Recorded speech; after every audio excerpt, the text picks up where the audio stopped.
Hey, I'm Ed. And I'm Cass. And we're going to talk about West Kanye. No. You knew there was going to be a reaction. I knew there was going to be a reaction, but I'm just living my life day by day, doing what I feel and what the Spirit calls upon me. I went from taking 2 pills to taking 7. We are controlled by the media. People say feel free, but we don't even know how to feel free or think free. In that same interview, he went off about slavery, not just defending TMZ staffers. Frankly, I'm disappointed, I'm appalled. But a lot of people on social media. When you hear about slavery for 400 years, that sounds like a choice. Wow, that was okay. Wow, that was okay. Okay, who starts? You know more about his statements than I do. Oh, that's true. Well, you didn't watch the TMZ video? I didn't watch it all the way. Okay, alright. Well, basically, Kanye West said in a TMZ interview that it was black people's fault that they were enslaved for 400 years. And there was an employee there who, after he said that, obviously disagreed with him. And basically said that he should think more about what he says, and that his words have more power than he thinks they do, and that, yeah, that's pretty much it. All right. I don't know if he necessarily inherently said that it was black people's fault, and in later clarifications he definitely said that it wasn't out of free will that they were shackled and brought over to America, but like his initial comment was more about the idea that like they outnumbered the white people. I would imagine he's talking like a specific, like each plantation, the slaves would have outnumbered the amount of white people, and the fact that it went on for so long meant that they were mentally enslaved in a way, and that aspect was a choice. So yeah. Well, his original comment, I don't remember it 100% exactly, but I'm pretty sure it was something like, if slavery lasts 400 years, then it's like their own fault or something like that. He said if it lasted 400 years, 400 years sounds like a choice, is what he said. Yeah. So, I feel like, I don't know, like if you're enslaved for that long, don't you think that like at that point it feels like you don't even have a choice, and that you don't even know like what you would do if you weren't enslaved, and you wouldn't even know how to get out of that situation, Yeah, I understand why like slavery went on for so long. I mean, a lot of them probably just didn't even want to, they didn't want to rebel and like kill anyone, I'd imagine too. And as our A1 teacher pointed out yesterday, a lot of them turned to Christianity as a form of like being content with their situation. But I don't know, I think it's really different that he says that sounds like a choice rather than that was a choice. Like, to me and Kanye speak, there's a lot of like that has a lot of different correlation than him simply stating something objectively. Yeah, but don't you think that's arguably worse though, if he's not thinking 100% about what he's saying, he's not 100% saying something, I mean, like, I don't think that it's up to a celebrity to like literally think through and like do 100 hours of research and like write an essay every time they want to talk about something controversial.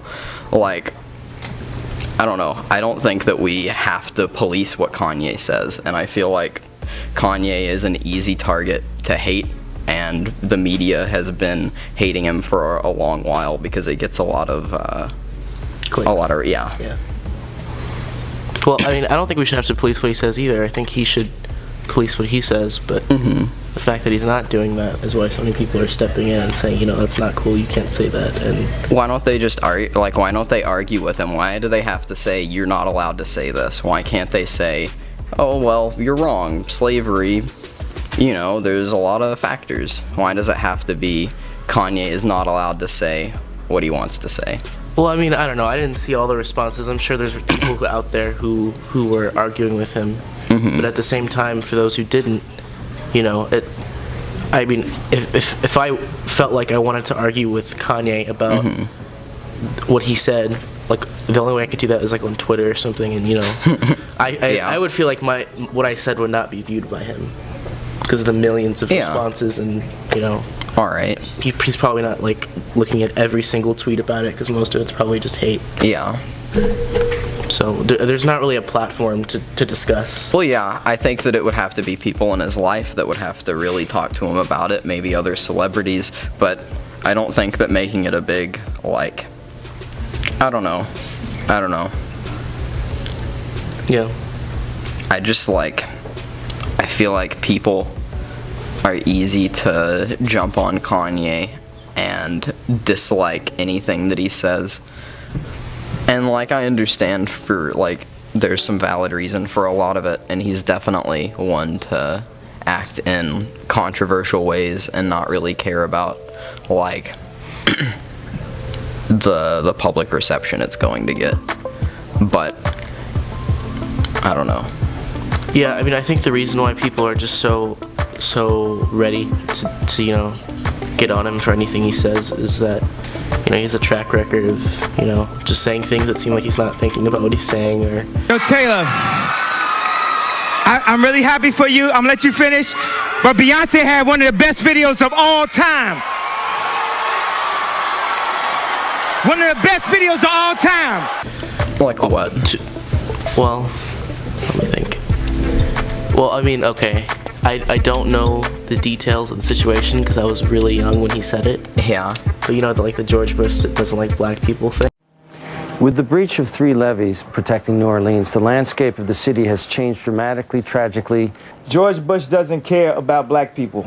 Yeah, I thought that was hilarious. I don't know if it's true because honestly I don't know the context at all. But like, just like saying things on Twitter also, like, the MAGA thing. It almost seems like he's doing it on purpose. The MAGA thing is like, that's completely different. Okay. But that was like... I know it's not a related issue, but Yeah. I'm saying it's a pattern in his behavior, I think. Yeah. And it almost seems like at this point he's doing it for like he's doing it on purpose almost.